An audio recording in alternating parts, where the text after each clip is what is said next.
आप देख रहे हैं एफएम एक्सप्रेस न्यूज, मैं आपके साथ मैनुद्दीन। गणतंत्र दिवस भारत का एक राष्ट्रीय पर्व माना जाता है जो प्रति वर्ष 26 जनवरी को मनाया जाता है।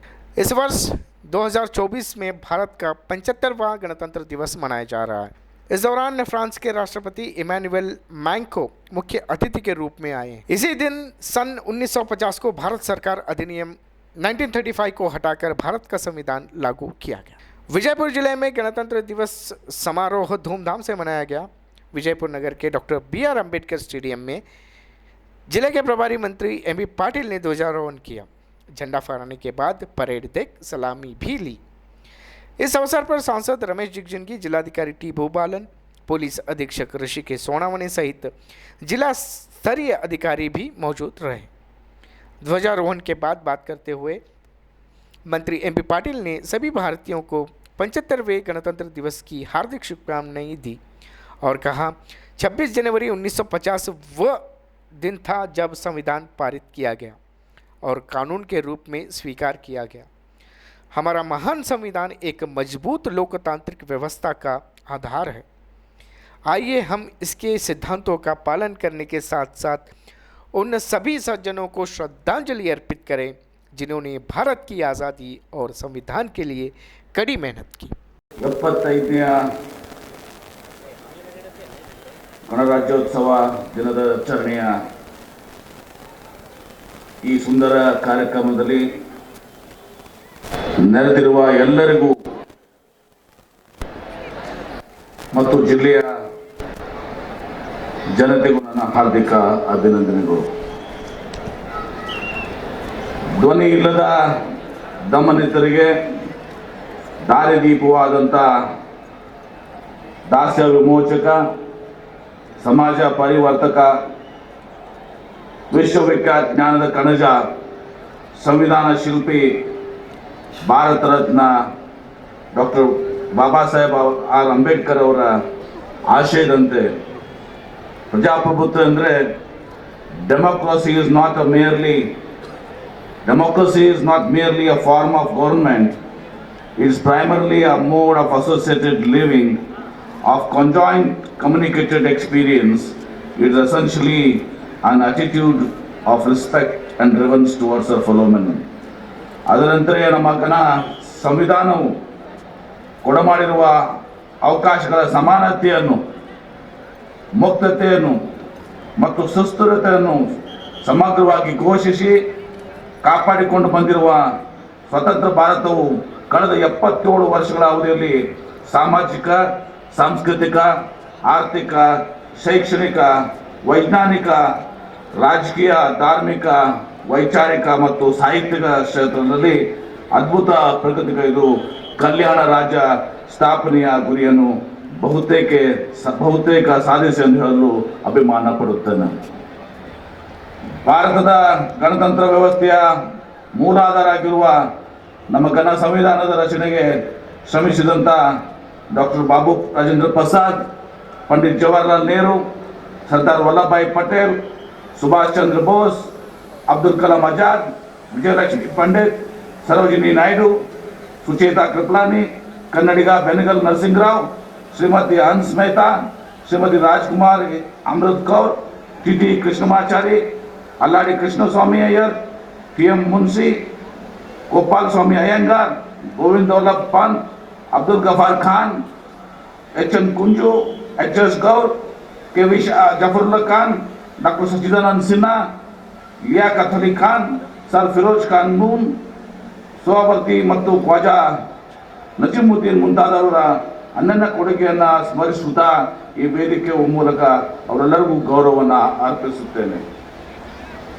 ರಾಷ್ಟ್ರಪಿತ ಮಹಾತ್ಮ ಗಾಂಧೀಜಿಯವರ ಗ್ರಾಮ ಸ್ವರಾಜ್ಯದ ಕಲ್ಪನೆಯ ಅನುಸಾರ ಭಾರತವನ್ನು ಸ್ವತಂತ್ರ ಗಣರಾಜ್ಯವನ್ನಾಗಿ ಕಟ್ಟಿ ಮುನ್ನಡೆಸಿದ ವೈಜ್ಞಾನಿಕ ಕ್ರಾಂತಿಯ ರೂವಾರಿ ಜವಾಹರ್ಲಾಲ್ ನೆಹರು, ಹಸಿರು ಕ್ರಾಂತಿ ಹರಿಕಾರ ಲಾಲ್ ಬಹದ್ದೂರ್ ಶಾಸ್ತ್ರಿ, ಉಳುವವನಿಗೆ ಭೂಮಿ ನೀಡಿ ಕೆಲವೇ ಜನರ ಕೈಲಿದ್ದಂಥ ಕ್ರೋಢೀಕೃತವಾಗಿದ್ದ ಸಂಪತ್ತನ್ನು ರಾಷ್ಟ್ರೀಯ ಸಂಪತ್ತೆಂದು ಕಾರ್ಯರೂಪ ತಂದಂಥ ಇಂದಿರಾ ಗಾಂಧಿಯವರು, ಆಧುನಿಕ ಭಾರತ ಅವಕಾಶ ಒದಗಿಸಿದಂಥ ರಾಜೀವ್ ಗಾಂಧಿ, ಜಾಗತಿಕ ಭಾರತವನ್ನು ಗಟ್ಟಿಗೊಳಿಸಿದಂಥ ಪಿ.ವಿ. ನರಸಿಂಹರಾವ್, ಮನಮೋಹನ್ ಸಿಂಗ್, ರಸ್ತೆ ಸಂಪರ್ಕ ಕ್ರಾಂತಿಯನ್ನು ಮಾಡಿದ ಅಜಾತಶತ್ರು ಅಟಲ್ ಬಿಹಾರಿ ವಾಜಪೇಯಿ ಅವರ ಸೇವೆಯನ್ನು ಸಂದರ್ಭದಲ್ಲಿ ಸ್ಮರಿಸುತ್ತೇನೆ.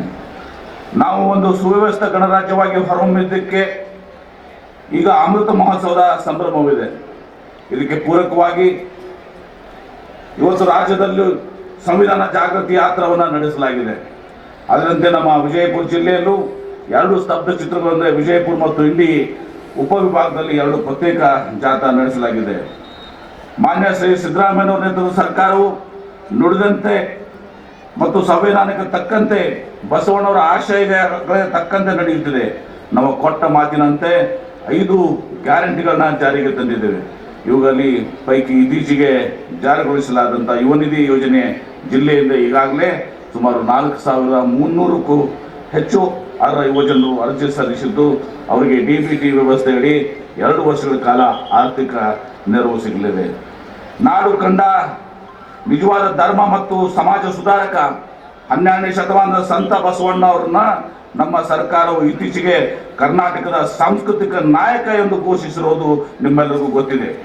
ಇದರಿಂದಾಗಿ ವಿಶೇಷವಾಗಿ ಅಭಿಜಿತ ವಿಜಯಪುರ ಜಿಲ್ಲೆಗೆ ಹೆಮ್ಮೆ ತಂದಿದೆ.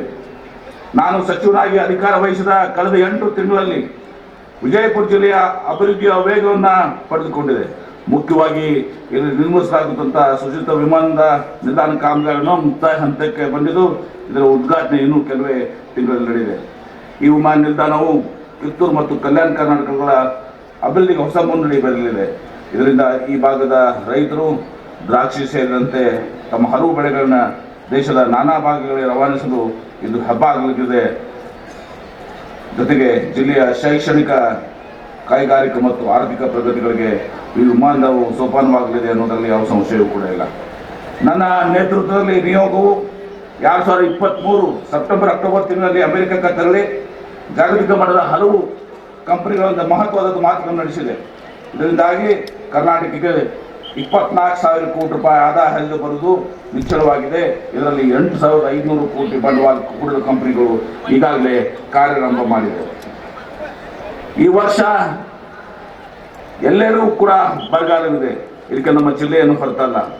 ಹೀಗಾಗಿ ಕುಡಿಯುವ ನೀರು ಪೂರೈಕೆಗೆ ಕ್ರಮ ವಹಿಸಲಾಗಿದ್ದು ಅಧಿಕಾರಿಗಳ ಸ್ಪಷ್ಟ ನಿರ್ದೇಶನಗಳನ್ನ ಕೊಡಲಾಗಿದೆ. ಇದಲ್ಲದೆ ಜಾನುವಾರುಗಳಿಗೆ ಮೇವು ಪೂರೈಕೆ, ಉದ್ಯೋಗ ಖಾತ್ರಿ, ಪರಿಹಾರ ವಿತರಣೆ ಇತ್ಯಾದಿಗಳು ಆದ್ಯತೆ ಕೊಡಲಾಗಿದೆ. ಬ್ರಿಟಿಷ್ ಕಾಲದಿಂದಲೂ ಬರಗಾಲಕ್ಕೆ ತುತ್ತಾಗಿದ್ದ ವಿಜಯಪುರ ಜಿಲ್ಲೆಯ ಮಳೆ ಬರುವ ಪ್ರಮಾಣ ಸರಾಸರಿಗಿಂತ ಕಡಿಮೆ ಇತ್ತು. 4 ವರ್ಷಗಳಲ್ಲಿ 1 ವರ್ಷ ಮಾತ್ರ ಉತ್ತಮ ಬೆಳೆ, ಉಳಿದ 3 ವರ್ಷಗಳ ಕಡಿಮೆ ಪ್ರಮಾಣದ ಮಳೆ ಕಾರಣ ಇಲ್ಲಿ ಸತತ ಬರಗಾಲದಿಂದ ಕೃಷಿಯನ್ನೇ ನಂಬಿರುವ ಜನತೆ ಅನಿವಾರ್ಯವಾಗಿ ಕಟ್ಟಿಕೊಳ್ಳಲು ಗುಳೆ ಹೋಗುವ ಪ್ರಮಾಣ ಹೆಚ್ಚಿತ್ತು. ಜಿಲ್ಲೆಯ ಬರಗಾಲ ನಿವಾರಣೆಗೆ ಹಿಂದೆ ನಾನು ಜಲಸಂಪನ್ಮೂಲ ಹಾಗೂ ವಿಜಯಪುರ ಜಿಲ್ಲಾ ಸಚಿವನಾಗಿ 2013ರಿಂದ 2018ರ ಅವಧಿಯಲ್ಲಿ ವಿಜಯಪುರ ಜಿಲ್ಲೆಗೆ ಸದ್ಬಳಕೆಗೆ 100 TMC ನೀರು ನಿಗದಿಪಡಿಸಿ ಕೃಷ್ಣಾ ನ್ಯಾಯಾಧಿಕರಣದ ಅಂತಿಮ ಅಧಿಸೂಚನೆ ಮುಂಚಿತವಾಗಿ ಅಗತ್ಯ ಕ್ರಮಗಳನ್ನು ಜರುಗಿಸಿ ತಾತ್ಕಾಲಿಕವಾಗಿ ನೀರು ಅವಕಾಶ ಮಾಡಲಾಗಿದೆ.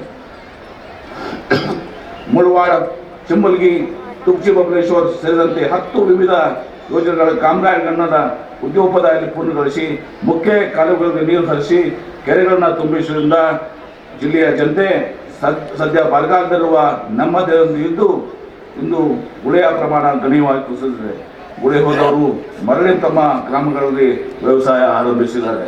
ಸತತ ಬರಗಾಲ ಜಿಲ್ಲೆ ವಿಜಯಪುರ ಇದೀಗ ಹಸಿರುಮಯ ಜಿಲ್ಲೆಯಾಗಿ ಮಾರ್ಪಡಿಸಿದ ಹೆಮ್ಮೆ ಇದೆ. ಇದೇ ರೀತಿ ಇದೀಗ ಬೃಹತ್ ಕೈಗಾರಿಕೆ ಹಾಗೂ ಮೂಲಭೂತ ಸೌಕರ್ಯ ಮತ್ತು ವಿಜಯಪುರ ಜಿಲ್ಲೆ ಉಸ್ತುವಾರಿ ಸಚಿವರಾಗಿ ಜಿಲ್ಲೆಯ ಅಭಿವೃದ್ಧಿಗೆ ನನ್ನ ಕನಸಿನ ಯೋಜನೆ ಹಾಕಿಕೊಂಡಿದ್ದು ರೂಪರೇಷೆ ಸಿದ್ಧವಾಗುತ್ತಿದೆ. ಇದಕ್ಕೆ ಪೂರಕವಾಗಿ ಸಾರ್ವಜನಿಕರು ತಮ್ಮ ಸಲಹೆ ಸೂಚನೆಗಳನ್ನು ನೀಡಿದಲ್ಲಿ ಉಪಯುಕ್ತವಾದಗಳನ್ನು ಇದರಲ್ಲಿ ಸೇರಿಸಿಕೊಳ್ಳಲಾಗುವುದು. ವಿಜಯಪುರ ಜಿಲ್ಲೆಯ ಸಮಗ್ರ ಅಭಿವೃದ್ಧಿ ಯೋಜನೆ, ವಿಜಯಪುರದ ಪಾರಂಪರಿಕ ಸ್ಥಳಗಳ ರಕ್ಷಣೆ, ಪ್ರವಾಸಿ ಸ್ಥಾನಗಳಾಗಿ ಅಭಿವೃದ್ಧಿಪಡಿಸುವಿಕೆ ಹಾಗೂ ಯುನೆಸ್ಕೋ ಹೆರಿಟೇಜ್ ಸೈಟ್ನಲ್ಲಿ ಸೇರ್ಪಡಿಸಿಕೊಳ್ಳಲು ತೆಲಂಗಾಣ ಮಾದರಿಯಲ್ಲಿ ಸರ್ಕಾರದ ಮುಖ್ಯ ಕಾರ್ಯದರ್ಶಿ ಜಿಲ್ಲಾಧಿಕಾರಿಗಳ ನೇತೃತ್ವದ ಸಮಿತಿ ರಚನೆ, ಐತಿಹಾಸಿಕ ಕೋಟೆ ಗೋಡೆಗಳು ಮತ್ತು ಸುತ್ತಲ ಸ್ಥಳಗಳ ಅಭಿವೃದ್ಧಿ,